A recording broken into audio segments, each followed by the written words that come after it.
Welcome on in, football fans. It's your boy, Gsluke, here with our DFS and prop preview for week 3 of the NFL season. Gonna get you guys ready for all of your Sunday exposure. But first off, a look at the fantasy side and how I'm building my Draftkings lineups. Those will include a few of my stacks that I'll be getting over the field on this weekend, some value plays and some ownership talk to help set the table for the slate. And then afterwards, we'll focus on the Pickem and the prop side of things with a few Underdog and Prize Picks props that I've already mixed in, as well as a few sportsbook props that you might want to consider as well, to give you an idea of not only how correlation can help you out with that process, but also how to find some value for yourself. So you have an idea of some exposure to go out there and tail, and an idea of how to approach the board in general. So we got a lot to go through here. It's not waste any more time at all. Start off with, first off, a look at the fantasy side and a few stacks I'll be over the field on. The first quarterback I'll be stacking is also going to be the most chalky, so this is the top option for me in single entries, any cash lineups if I'm choosing to go that direction, and that's going to be Dak Prescott and the Cowboys. You've got the highest total game between the Cowboys and the Bears. Caleb Williams also going to be extremely popular, in fact, a little bit more popular than the Dak Prescott side, but the reason why I want Dak is the correlation between him and his wide receivers, which is more so than what you have with the Bears. And Caleb Williams, while he does have some rushing upside, which is why his points per dollar projection is a little bit more efficient than we have with Dak, he's at just under a 3.5x mark in that category, as opposed to just a little bit under 3.3x for Dak. That rushing upside can be helpful if you're running him naked, but if you're trying to get a game to go over its total, a quarterback to maybe go for like 350 yards and 3 touchdowns, Dak Prescott has much more of that equity, which is what we call ceiling equity in these sort of games, as opposed to a Caleb Williams side. So for my large field GPP exposure, where I'm trying to take down 50 to maybe 100,000 other entries that I'm playing against, I prefer the Dak Prescott side of this. And the thing that is lovely about this kind of slate is we've got a whole bunch of value that's opening up as well. So let's start off with the Jordan Mason news. He, of course, is going to be the lead running back for the Vikings this week. You've got Aaron Jones, who's going to be out for quite some time, and he's only $5,400. So over a 3.x points per dollar projection. He's over a 17 raw point projection as well. He's getting ownership at about 30%, but it's going to open up all the salary that you need as well. So though Dak is also a little bit more expensive than Caleb Williams, you're going to have all of that room to work with. And even if you want to go with some premier stacking options, you've got CeeDee Lamb, George Pickens that you can use at the wide receiver position. Both of them are going to be fantastic options if you're going with the Dak lineup. So with CeeDee Lamb, you can see is about a 20-point projection, nearly 20% ownership as well. So he's the most chalky option that you could use for Dallas. If you wanted to be slightly more different with it, a George Pickens, who's also cheaper at just under $6,000, is only going to be about 5% projected owned in the large field GPPs. So even if you went with a Dak, a CD, George Pickens lineup, or a Dak, CeeDee Lamb, and then a Jake Ferguson at tight end, any of those combinations will be fine from the correlation perspective. Relatively high ownership, and if you're taking a Jordan Mason, that's going to be high ownership as well. But even in that really concentrated ownership kind of scenario, you still have 4 or 5 other spots to get that differentiation. So it's not the end of the world if you're using a chalky combination like this, especially if it's in the cash contest or some of the smaller field GPPs or a single entry kind of format where you're not playing against 100,000 other people. So those are the formats where I prefer Dak Prescott. Large field GPPs, can still use him in those kind of formats, but he's not going to give you the same kind of differentiation as we're getting with these other 2 quarterback stacks. In terms of your buybacks, you've also got plenty from the Bears side. They are also going to be popular because of how many people are using a Caleb Williams. So you've got the 2 top tier wide receivers. Those will be probably the most popular options for people that are trying to take one guy from the Bears. A DJ Moore, Rome Odunze, both over 10% projected ownership. So even if you go with either of those 2 players, you're not getting different to the rest of the field. If you're trying to get really cute about it, you could go down to a Loveland. I've got him down as a buyback option this week at sub 1%. You could go to a Swift as well, though Swift is still technically questionable at this stage of the week. He is expected to play. We'll be keeping an eye on that news and whatnot, but he's sub 10% as is. There are ways to get different within this kind of a stack, but it's the highest total of the week. It's nearly 50 points as opposed to low 40s totals for pretty much every other game that we're dealing with, which is going to lead to that kind of extra steam. So if you want a good game environment, the highest total, then you're going to have to pay for it when it comes to the game theory. Next quarterback stacks, though, you're not going to have to worry about the ownership on. So let's go with Matthew Stafford next. I've got him at sub 2% ownership right now, and he's not going to be the only low-end quarterback stack that we're playing. In fact, there's another one that we're going to be mixing in here. By the way, guys, if you want to download these sheets as I'm adding my entire player pool throughout the weekend, you guys can find those on the Patreon page. Link down below to the Patreon. NFL DFS tier is how you get access to these. But Stafford's a great example of one of those quarterbacks quarterbacks that I'm going to be getting over the field on, because you've got yourself a close spread between them and the Eagles. It's a 3.5 point spread favoring the Eagles side, and anytime you're playing from behind, that usually encourages a little bit more passing usage for the team that is playing from behind. So if it is a close competitive game where the Rams are playing from within a score or two, that means that Stafford's going to get all the usage that we're hoping for, and he's been very productive to start this year. He's got Davante Adams now, he's got Puka Nacua as wide receiver 1, pretty much the same kind of offense as what they had in 2024. You've of course had Cooper Kupp leaving and going to the Seahawks, but the addition of Adams, who is probably even an upgrade on what they had there before, and Stafford has been dicing up defenses sort of the last few years. He's probably the most under-respected quarterback, or the ones that doesn't get the most respect as he deserves around the NFL, averaging well over 250 passing yards a game. And though he's not flashy, he's not the kind of guy that has rushing upside that's posting 30-point games, those 20 to 25-point games which pay off this kind of a price tag,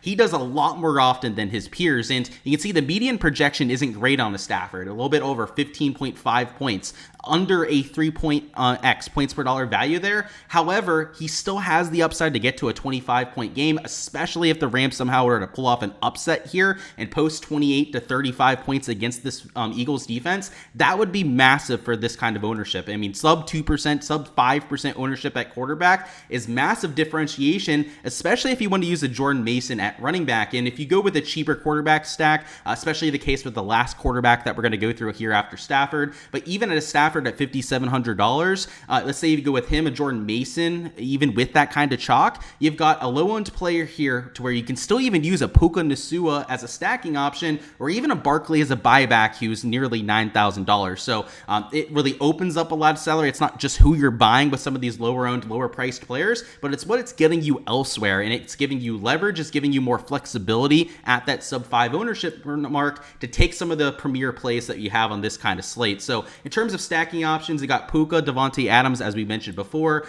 You've got Puka towards the top end of the pricing. He's nearly $7,800, also nearly 20% owned. So just like a CD Lamb, if you're going to go to the premier wide receiver option, you're going to have to pay for it. But if you go a little bit lower to Davante Adams, the ownership drops to about 10%, and still a solid projection there at about 2.6x points per dollar value. But if you want to get cute outside of that, it's maybe one of these tight ends. You've got Higbee that you could use. That's going to be extremely low, and in fact, sub 1%, just like you had on a Loveland. But these running backs, especially the running backs from the same team for stacking options, not usually my favorites. That's why we didn't talk a lot about Javonte Williams before. It's also why we're not going to talk about guys like Kyren Williams nearly as much. Now, they will be in my exposure. I will be getting over the field on a lot of those players and other lineups that don't have these quarterbacks. But for the sake of stacking purposes and correlation, not my favorite plays, especially with more of a passing heavy quarterback like these two. But your buybacks, just like we had in game number 1, in fact, probably even more so than game number 1, you've got a metric shit ton to work with. You've got, the most expensive option being a Saquon Barkley, who, like I said, is nearly $8,000. Only Christian McCaffrey and Bijan Robinson more expensive at that position, but you can afford it with that kind of a stack, especially because he's only $5,700. In particular, if you throw in a Jordan Mason on top of that, you've also got the wide receivers for Philly that you could use, and an AJ Brown, a little bit cheaper and also a little bit lower owned. You could go to Devontae Smith, who I have at just about 5% combined ownership. And go to the tight end position. You've got Goddard, who I believe is still questionable at this point, but he is expected to play this week. If he does, you could use him for some differentiation too. And I would even double stack this kind of a game where you could go a quarterback, 2 wide receiver options, wide receiver, tight end, running backs, and then maybe buy back with 2 players. And same thing with that first game. You've got the highest total of the slate, close to that 50 points, which is really unmatched by any of the other games out there. These are a few of the kind of game environments where I could see myself using 4 or 5 players from the same game, as opposed to 3 or 4 like I typically do elsewhere. And then the last stack that we've got here from the DFS side would be Trevor Lawrence at $5,400. And he's somebody that's has not had the best start to 2025. He had a lot of hype heading into this season. He's not really lived up to that through the first few weeks. He does have some rushing upside, just like a Caleb Williams does, and the matchup is probably scaring people off him here too. So he's super cheap. He's also sub 5% owned because of that. But Trevor Lawrence has all the kind of wide receiver options that we'd be hoping for here. here, and it's a close competitive game script. You've got yourself relatively low total. I think that's also a reason why you've got the sub 5% ownership here. But would it surprise you if somebody like T-Law went for 25 to 30 fantasy points, maybe with a rushing touchdown, a touchdown or two through the air to guys like a Brian Thomas Jr., or Travis Hunter, elite tier option at that position, an ETN or Strange? I know it wouldn't surprise me at all. And though he's very inconsistent, and I think that's going to stay the case here for 2025, people thought that maybe this year would be the year where he takes that step forward and is a little bit more consistent. I think we're going to get plenty of spike performances, and it's just like what we have with Dak. You've got all of those really good players around him. He's going to have a few good games. We know that by the end of the year, and when they're low owned, especially in the case of like a Stafford, he's going to have a few really good games this year when having those elite tier wide receiver options around him. I'm going to take a shot on these sort of quarterbacks when they're in a close competitive game. They're not playing a complete pushover team where they're going to run the ball 25 to 30 times. That's not ideal, right? We don't really want that kind of game script if these guys are going to get to that 25 to 30 point mark. But we also don't want to be taking them when they're 10 to 15% owned. They're low percentage outcomes. They're risky players. They're not the kind of guys that we want to be using in 25 to 30% of our lineups. So the perfect spot to getting over the field on a Stafford or a T-Law stack like we have down here is in a week like this where we get them at that super low ownership mark. Not just that, but also super cheap at $5,400. And a lot of the stacking options in this game aren't too expensive either, outside of maybe a Nico Collins that be using as a bounce back. So you're going to be able to spend up for a pure running back if you want to. If you throw in a Jordan Mason at the running back position, who I'm going to have a ton of this week, if you guys can't tell at this point, you can even go to another premier wide receiver as a one-off from some of the other games that you think might end up being a shootout. It's massive for the rest of your lineup construction. So it's not just who you're buying, but it's what it buys you elsewhere at that $5,400.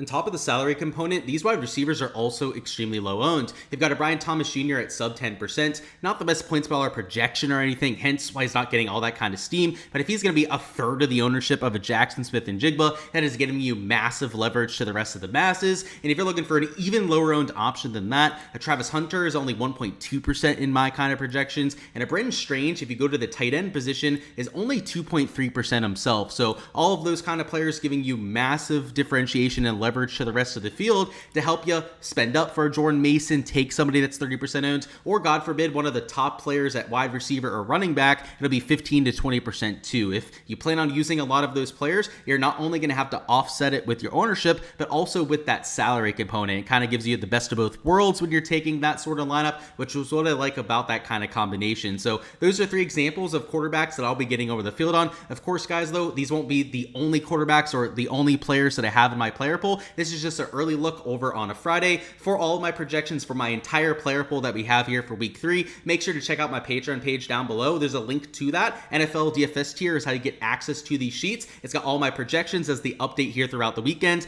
I'll be taking in a lot of content, trying to keep an eye around the industry and get an idea for where the masses are going so that you have accurate ownership projections. You can use those for all of your game theory decisions. I also have my entire player pool on there, core plays designated, the players that I'm way over the field on, giving you an idea of a 150 max pro players exposure and the kind of perspective that that can give you for your kind of exposure. And also we go through a lot of coaching on my DFS page, Discord channel where you can ask any questions for me and the rest of the community, all to make you a better DFS player. So if you want accurate projections like this for main slate, also for showdown for all the big island games that we have here in 2025 for only $15 a month, that's the place to get it. And yeah, you didn't mishear that price. It's not the $50 to a couple $100s that you see on some of these other websites around the industry. You get the same, if not better, content than you have on all these other sites. My perspective, you get to support the channel here as well for only $15 there. So that's the NFL DFS tier. Check it out if you guys haven't already. And now let's move on to the Pickem and the prop side.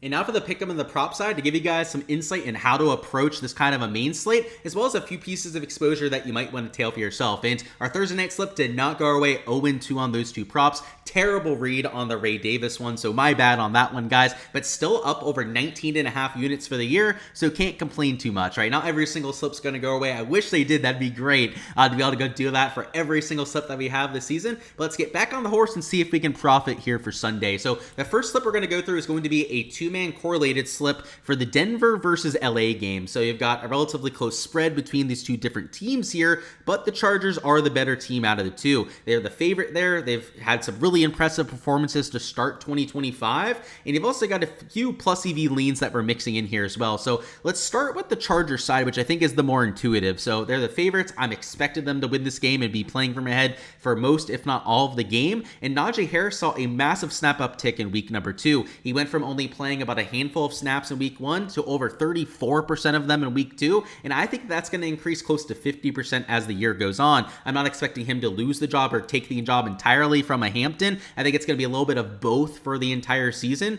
But that 34% mark that we had for week number 2 is probably going to be towards the low end of that spectrum. So I'm expecting him to get 7 to maybe 12 touches per game. Of those, maybe like 7 to 10 of those being rushes, which, considering that his yearly average is close to 3.5, maybe 4 yards per carry, has him as a healthy value towards the over here. And a few of the other sports books seem to agree with that sentiment. They have him closer to 26.5, 27.5 yards, some of which even have him juiced towards the over as well. But this rushing defense is also something that I think that they'll attack. You've got one of the best, if not the best, passing defenses in all the NFL with that Denver secondary. And though Justin Herbert has looked really good to start this year, I don't think they're going to chance it if they go out there and get a lead. And Najee Harris is an extremely reliable running back, has hardly any fumbles for his NFL career. In fact, I think it's less than 3 or 4 that he's had his entire career so far. Whereas Hampton, in crunch time last week, had a decisive fumble towards the end. So I think that that could weigh on the coach's minds a little bit. Try and give it to the sure-handed Najee Harris, particularly if they're playing from ahead. And if we get that kind of game script, that would be favorable towards the Najee. He'd get even more usage in the second half as more of that bruising running back, especially if they need to protect that football as well. So this is script dependent. That's part of the reason that we're taking these two together, is if we get the desired outcome,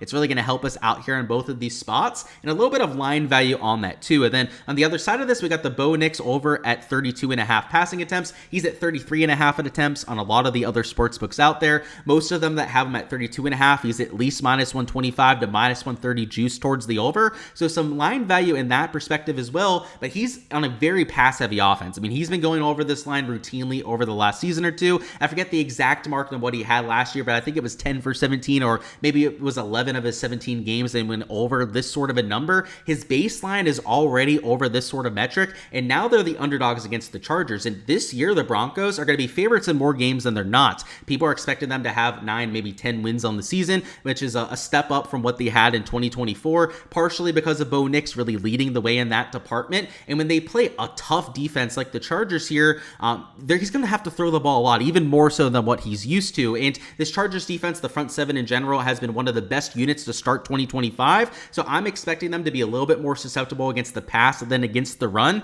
which is the opposite of what we have on the other side of things, right? We got maybe the best passing defense in all the NFL on the Broncos, whereas the Chargers can be a little bit susceptible towards the back end of things. They've got some star players back there like a Derwin James that you can't overlook, but on the outside have been susceptible to some big plays. So that's why I like the Bo Nix over. Obviously some correlation between these two spots, a little bit of plus EV value as well, not massive on either lean, but when you can find a little bit of sportsbook line value and some correlation that's helping you out in either spot, and it's a game script that falls in line with the spread that we're being given, again, the Chargers, the favorites between these two teams, I'll lock that in pretty much every single time that I see it, because that correlation is king on a site like this. You're not getting a ding on a site like Underdog, a full 3x payout on this sort of combination. And let's say that lines do drift as the week goes on and we are locking in that value, we're getting correlation value and line value on top of that. That's how you get well into the plus EV mark on a site like it's a Pickem site here. And there are different ways to make plus EV slips depending on whether you're on a sports book or over here on a Pickem site like this. The Pickem sites, the main way that I squeeze EV out of them is trying to take lines that are mispriced, and then of course that correlation. That's really all you can do on a site like this. So that's what I lean into with my process. And then on the other side of this, we did have a slight bump on this Kyan Williams. He was at 15.5 when I took it, but another correlated two-man slip here. And this isn't more of like an onslaught slip like we had in this first one. This is a close competitive sort of game script where we've only got a 3.5 point spread between these two teams. And as long as this isn't a two score game in either direction, I love both of these. And last year, if you take a look at AJ Brown, Brown, he hit this in over 60% of his games. Kyren Williams also hit this in over 65% of his games last year. And really the only games where these two guys weren't going over this sort of line, there was, an exception or two in either case, were in the games where they were blowouts, where they were winning by 3-4 touchdowns and they didn't have to pass the ball for Philly, or when the Rams were getting killed, which didn't happen a lot last year, but it happened once or twice where they weren't running the ball all that often. As long as it was a semi-traditional sort of game, these two were hitting these with ease. And you've got minus 140 juice for the over on AJ Brown in a lot of these books. He's at least minus 130 towards the over on pretty much all the major ones too, so there's some plus EV value there. And then with the Kyren Williams, he was at 16.5 on a couple of the major books, but sites like FanDuel had a minus 130 towards the over. A couple of the sites that were just starting to post their rushing attempts props had him like minus 125 to minus 140 in that over direction. So with the 0.5 bump, it's not quite as good a value as what you would have gone if you were on my Patreon page, or if you're myself, you took this a little bit earlier today. But with the correlation between these two, if it stays relatively close and competitive, I like this for a 3x payout as well. And just like we had on the underdog side, we're trying to find some Slate line value, maybe not as much on this Kyren Williams prop now, but because of the correlation, I still think it's decently worth taking. Now, not quite as much, or maybe not for a full unit bet like I was taking out there before. Maybe this is a half a unit as opposed to the full unit like we have here on the left. These two lines, the exact same ones that I was able to mix in myself, but still some decent value that you can mix in. And, really, again, the key here is trying to take things where you're getting an actual plus EV piece of value out of it instead of just mixing in random props, because let's assume that some of these are closer to 50-50 to like minus 110 in either direction. You're not getting a minus 110 juice on these sort of props, right? That's why I'm so selective and I care about correlation so much when it comes to entering these, because depending on the kind of slip you're taking, it changes based on the slip, your implied odds, but it's between minus 130 and minus 140 juice. That's the general guideline on a site like an Underdog and a Prize Picks. If you wouldn't bet these props at minus 130 to minus 140 juice, then you should not be playing them on an Underdog and a Prize Picks. And I try to make that as readily apparent and as obvious as humanly possible for anyone that subscribes to my stuff, why we're entering the stuff that we are, so that you're not just somebody that's going out there and paying the rake on these sort of sites. Having a strategy and having an actual process for generating EV is massive, unless you just eating that juice, eating 30 to 40% juice on these sort of props and being a long-term losing bettor. Because if you're not careful about it and you're not selective about the things that you're playing on a site like Underdog and Prize Picks, that's exactly what you're going to be. You're going to be a long-term losing player if you're not doing so. So if you want to learn the process to that, find how I find value, kind of, learn the ins and outs of the trade, Patreon page is great for that as well. NFL prop tier is how you get access to all these different props. For the year, we're up over 19.5 units so far. I will show a little bit of a recap of weeks 1 and 2 on the screen. If you guys want to tell every single piece of exposure as I'm entering it, you guys can find that over there. And the results kind of speak for itself over the first few weeks, right? We're already up over pretty much a 20% bankroll here in 2025, which is massive. If you're $100 better, that's well over $2,000 that you've made so far this year. And even if you're $5 better, that's about $100 that you've made so far this year. And considering that the NFL season is only about half the season and it's only $15 a month to join my prop tier, it's paying for itself, or at least almost paying for itself throughout the first few weeks of the year. So if you haven't already joined over there, I'd highly recommend checking it out, especially for all the Pickem stuff that you see here. I also wanted to throw out this bonus bet on an Ashton Jeanty rushing yards that I absolutely love for this weekend. I bet it as a straight here on Hard Rock Bet at 55.5 yards actually. So at 54.5, that's why I want to point out here in the video. It's actually even better value than what I took it at. And now that Jane Daniels has been rolled out for the Commanders, it's expected to be a close competitive game between these two teams. I love this over. And if you guys have been watching Jeanty the first few weeks and not just watching the box score, you know that he is so close to getting one of those big runs. He's been getting a bunch of yards after touch. He's been making a lot of people miss as well. And if you can make one more person miss in the hole, that could turn into what was maybe a 7 to 10 yard game before into something like 30 to 40 yards. So at 54.5, one big gain, and then you add on top of it his regular rushing usage, and he's going to be soaring over this sort of a number. So that part of it was what I like to begin with. But now that you had Daniels rolled out, his touches, his rushing attempt yard went from like 13.5 on a line on some of these sports books to 14 and even 15.5 in a few other spots. So they're expecting it to be a closer game, maybe for the Raiders to be able to run the ball a little bit more than previously thought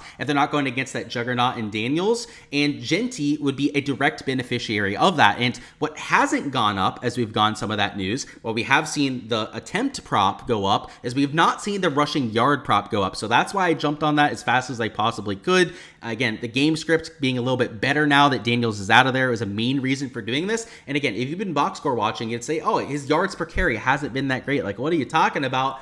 Watch the damn games, right? If you're just watching the box score or just using the analytics after the fact, and it's not always going to give you a direct or a very clear idea of what's actually going on, watch the tape on Genty. The guy is explosive. He's making people miss. He looks a lot better than a lot of the other running backs that are posting 100-plus yard games over the first few weeks. His time will be coming, and I want to be there for it at this minus 115 mark. Alrighty, guys, that's all I've got for the Week 3 DFS and prop preview. Go ahead, smash that like button if you guys haven't already. Also, go ahead and subscribe so you guys don't miss any of the content to come. That'll include our Monday Night Football preview dropping on a little bit later on this weekend, as well as all the content throughout the rest of 2025. We've got you covered for the main slates, the showdown slates, as I was mentioning before. Patreon page is how you can get all the up-to-date projections and player poll notes that we have for all these given slates. Best of luck with all the exposure that you guys are getting to, whether it's in the large field GPPs. I hope to see a lot of your names towards the very top, whether it's with your betting exposure as well. It's cash out, try and add even more profit here to the 2025 docket and have ourselves a weekend. It's a fun week of games ahead. Go Steelers for anyone else that's a part of Steeler Nation out there. Hopefully your teams in fantasy win as well. Let's go for the trifecta, right?